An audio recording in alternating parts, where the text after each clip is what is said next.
এটার নিষ্পত্তি করবেন।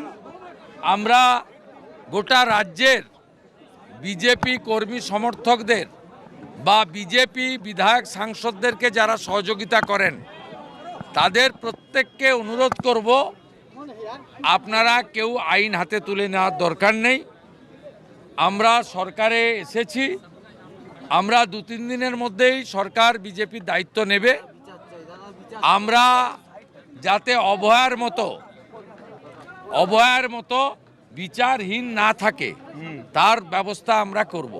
সকলকে অনুরোধ করব, শান্তি বজায় রাখুন এবং এই পরিবারগুলোর পাশে থাকুন। এবং আমরা এখানে থাকতেই এখানে খড়দাতে বোমাতে একজন ইনজোর্ড, বরানগরে ছুরিতে একজন ইনজোর্ড, বসিরহাটে একজন গুলিবিদ্ধ, এই খবরগুলো পেলাম এবং ভিডিও দেখলাম। আমরা আবার রাজ্য প্রশাসন এবং রাজ্যপালকে বলবো যাতে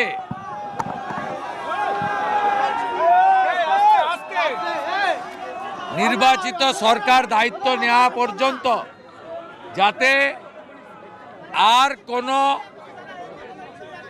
বোনের কান্না বা কোনো মায়ের কোল খালি না হতে হয়, এটা তারা দেখবেন।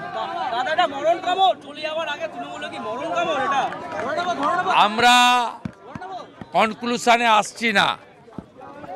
আমরা মনে করি এর সঙ্গে রাজনীতির যোগ থাকতে পারে বা থেকেছে হয়তো। বাকিটা পুলিশ যেহেতু বলেছে তদন্তের স্বার্থে আপনারা কনক্লুশনে আসবেন না, আমরাও কনক্লুশনে আসিনি।